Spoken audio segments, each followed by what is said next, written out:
Good morning, John Winthrop Chargers. It is Wednesday, April 29th.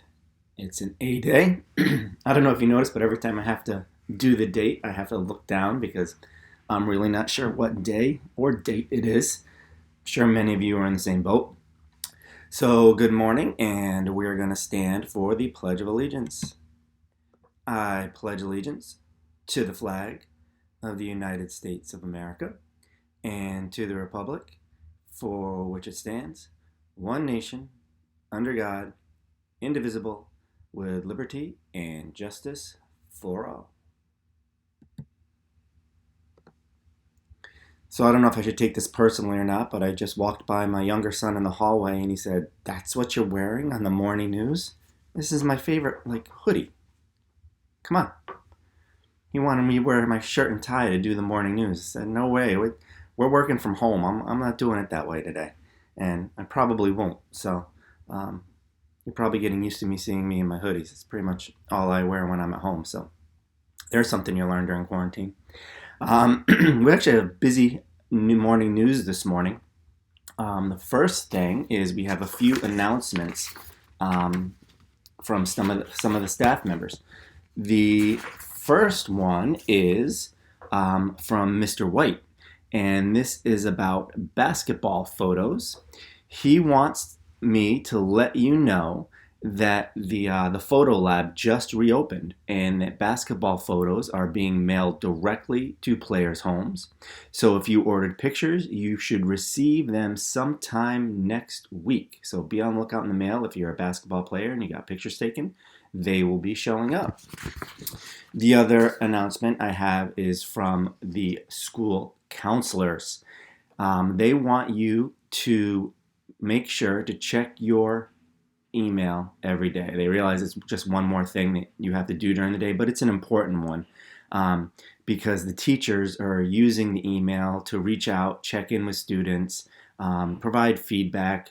Sometimes they're responding to your questions through email. And they're also going to be doing that to set up the virtual learning opportunities where you can actually do a Google Meet or see them face to face.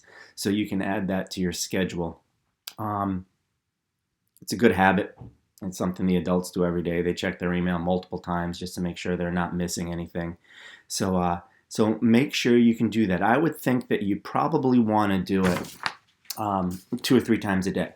The first time is when you first get to work in the morning. That's a good opportunity for you to, one, check your attendance email, get that done, and then kind of go through and see if there's anything new that you need to take care of. After that, I'd probably check it again around, midday. And for those really um, the students who are really on top of things, you might even want to check it at the end of the day just to kind of get an idea of what you're going to be doing for the next day. That's something kind of I always do is at the end of my day, I check everything to start my to-do list for the next day so that when I wake up, I have a pretty good idea how the day is going to be spent. So some tips and tricks from your school counselors.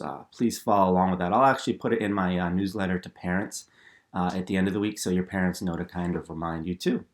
So now we're going to move to the joke of the day. The joke of the day, believe it or not, was submitted by Nick Costa's dog Bentley. So apparently Nick Costa's dog Bentley is a very funny dog.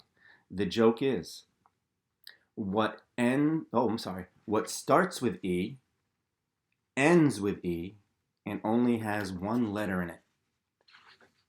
What starts with E and ends with E and only has one letter in it? It's an envelope. Envelope.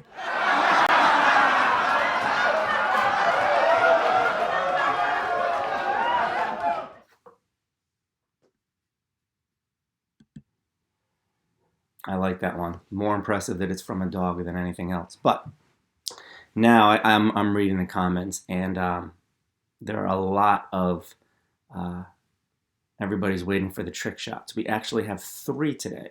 So we'll start right off. Our first one is, as promised from yesterday, Baker's.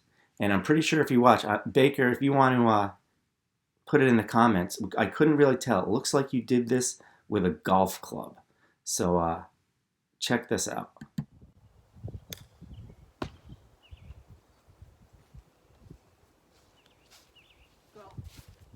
Yes! Let's go!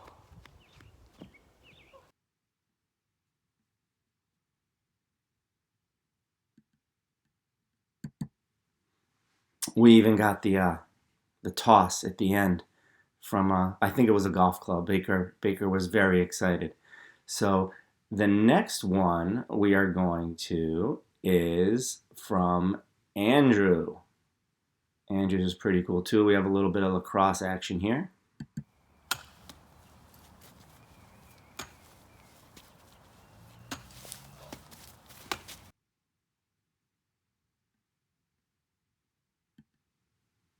So I don't know if you could see that all the way, but it looked like he hit each one of the posts with his lacrosse ball. Um, Pretty impressive. So it wasn't just going for the targets. He hit every post before he scored the goal. So that was pretty cool. And the last one is from Abby Jones.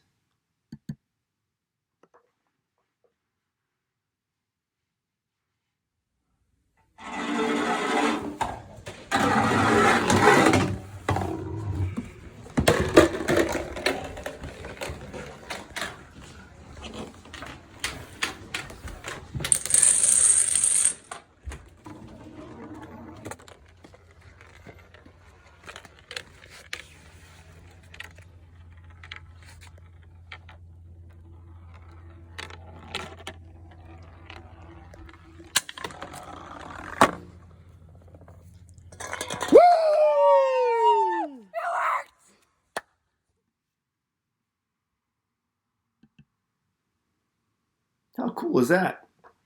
So Abby, you have now set the new standard. So I know originally I said we should get as many of these as possible by Sunday, and I could post them all together. I kind of like doing it this way. So um, here's the plan: keep sending them to me, and I'll post them when I get them on the morning news. And what I'll do is I know that a lot of you are. I see that there must be some lag going in there. Um, Everybody's using YouTube and live streaming right now. So what I'll do is once I get a good collection of them, and I think everybody who is going to submit them has already submitted them, I am going to put them into one large video. So and then post it on YouTube so you can watch it all. So we'll make a nice a video of all the different trick shots. And like I said, what I'd like to do is once I get a good collection, I'm going to send it to the principal at HK and start a challenge and see if we can kind of get a little bit of a competition going. So keep those coming. Yesterday I said that I was going to be going on a hike to some place I'd never been before. I told you it was right before Chatfield Hollow, and it was around a lake, and there was a bridge with some cool graffiti on it. It was actually the Lake Hammonasset Trail. So if you guys haven't done that and you have the opportunity to, it's a very cool hike. But it was 6 miles long. So you go all around the lake, and it's really easy to kind of take wrong turns if you're not following the right map. So where the hike was supposed to be 6 miles, we probably did close to 6.5 or 7. And we had a little tragedy along the way. I'm sure you guys can relate to this. There's a little spot on the lake where you kind of go out on a concrete dock. And my older son, who thought it would be really cool to have his brand new AirPod Pros in while we were hiking, which I told him not to. He was sitting right by the water, and he was wearing those silly sweatpant joggers that you guys all wear that the pockets are just ridiculously shallow. And that's where his phone was.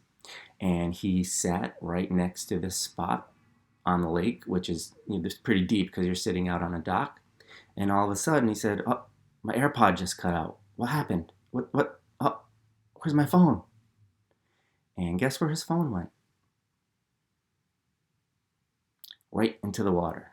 And it was deep, and we could not get it. We actually tracked his phone, and we could see it floating for a little while underneath towards the middle of the lake on Find My iPhone. And there was just no way we were going to get it. So, yeah, it was a nice hike that kind of turned rotten. But things happen. So here's your hint. When you're hiking, enjoy nature. You don't need to listen to your AirPods, because if his AirPods weren't in, he probably heard the phone splash, and we would have been able to grab it before it floated towards the middle of the lake. So with that, everybody have a wonderful Wednesday. It looks like it's going to be very bright, maybe a little bit chilly, but get outside, get some exercise, and keep those trick shot videos coming in. We will see you tomorrow.